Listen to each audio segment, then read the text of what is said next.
Mobile के अंदर एक ऐप है जिसको हम ले लें व्हाट्सएप।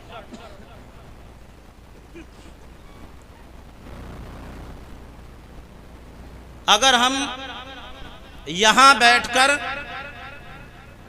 उस व्हाट्सएप के जरिए सऊदी वाले आदमी को, सऊदी वाले दोस्त को वीडियो कॉल करें तो हम यहां गड़ी बिचौला की सरजमीन पर बैठे हैं और जिसको हमने फोन किया, वीडियो कॉल लगाई, वो सऊदी में बैठा हुआ है। हम इधर कैमरे के सामने हैं, वो उधर कैमरे के सामने है। हम उसके चेहरे को देख रहे हैं, वो हमारे चेहरे को देख रहा है। और है क्या ये? मोबाइल में चलने वाला एक ऐप, काफिर का बनाया हुआ ऐप। वो इतनी सलाहियत रख रहा है, ऐसी सलाहियत रख रहा है कि यहाँ के आदमी को वहाँ दिखा रहा है और वहाँ के को यहाँ दिखा रहा है। आपने गौर किया होगा, जो व्हाट्सएप मोबाइल चलाते हैं वो व्हाट्सएप जरूर चला रहा है।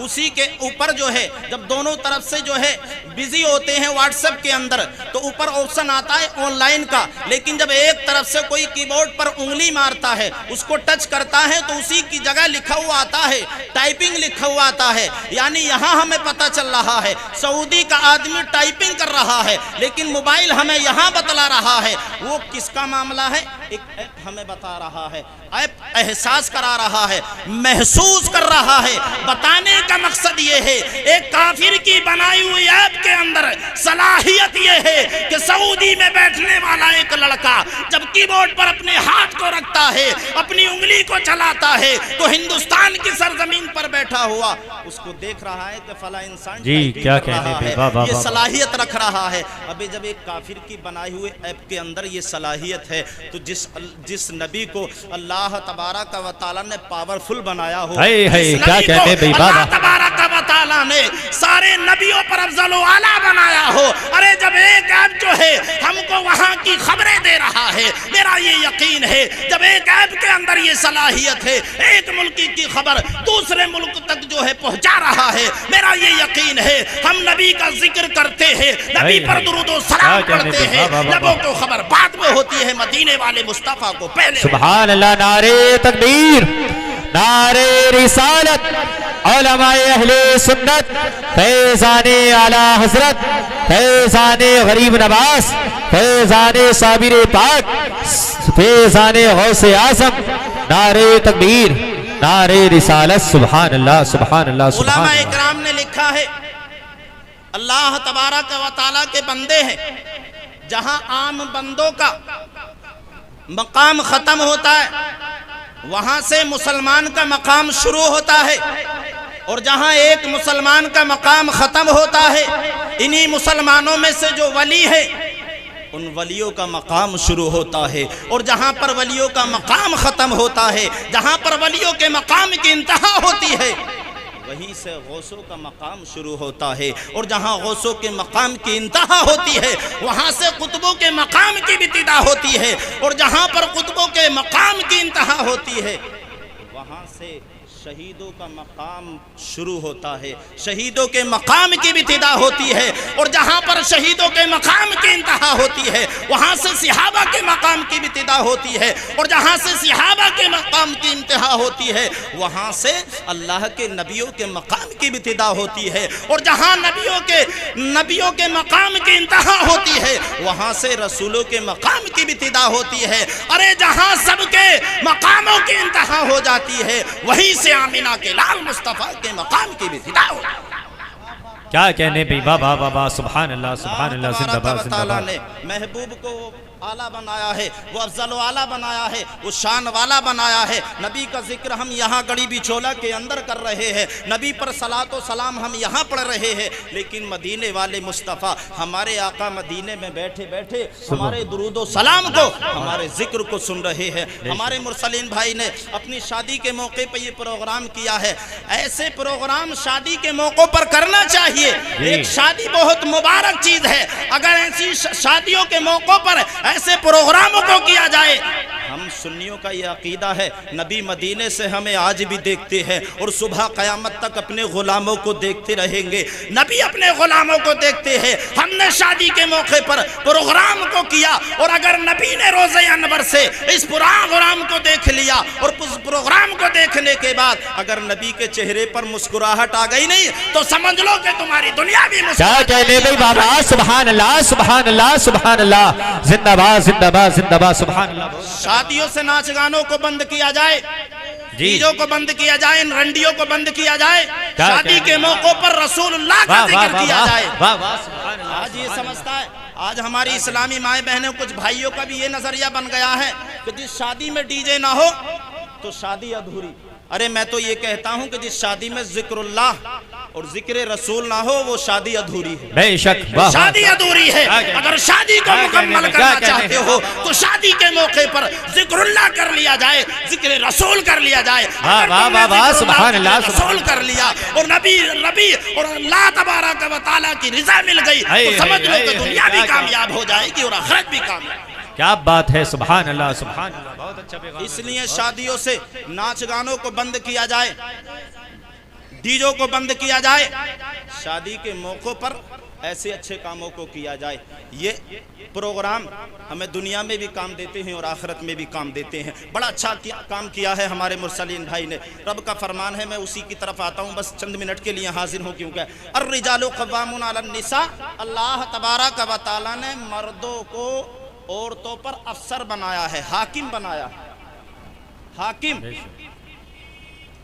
अब हमारी इस्लामी माओ बहनों के लिए ज़रूरी है, लाजिम है कि वो अपने शोहरों की इताअत करें, बेशक फर्मा बरदारी करें।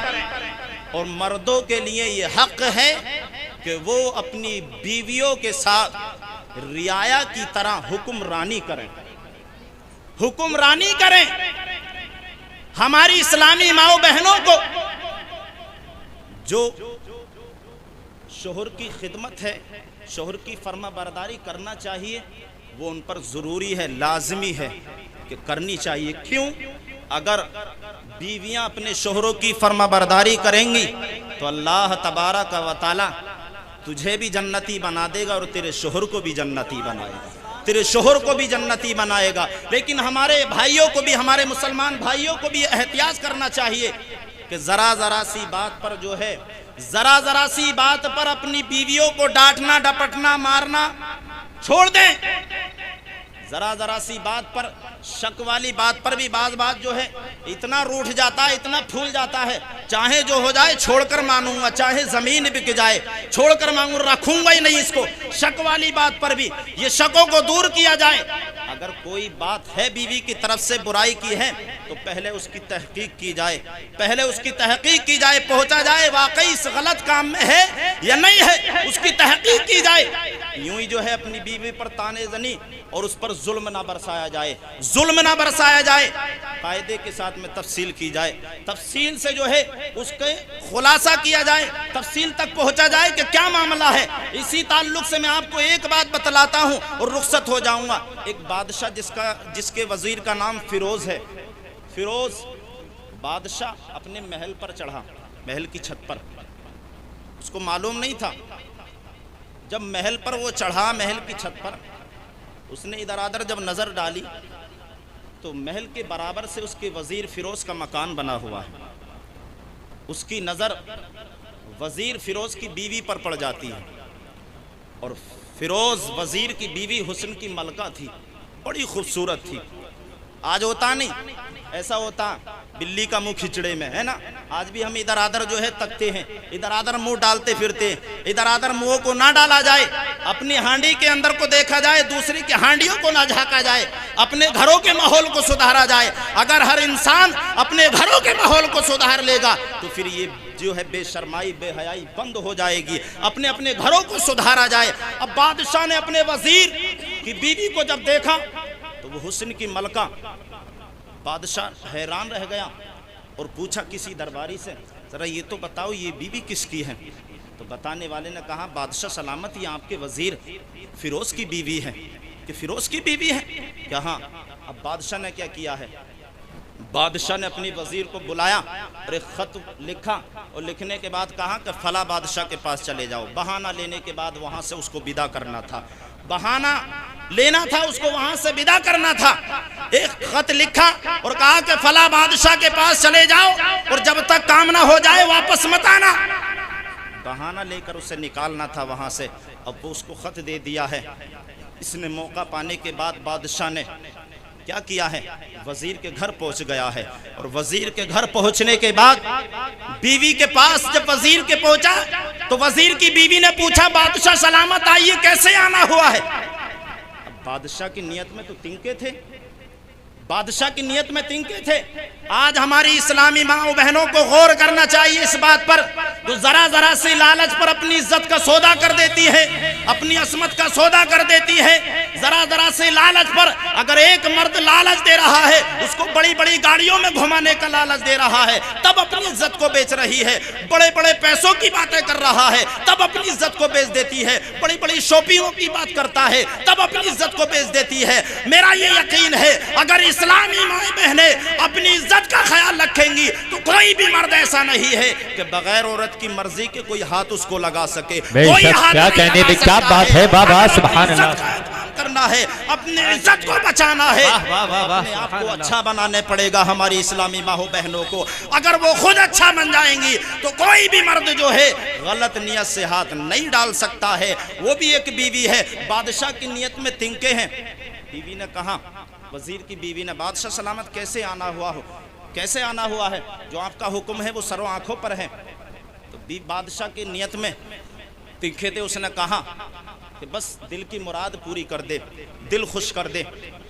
बीवी समझ गई कि बादशाह की नियत में तिनके हैं, बीवी समझ गई और बस उसने कहा, बादशाह सलामत आप बादशाह हैं, आपका जो भी हुक्म है मैं मानने के लिए तैयार हूँ, लेकिन मानने से पहले दो बातें जरूरी हैं, दो बातें जरूरी हैं। बादशाह ने कहा, कौन सी बातें हैं।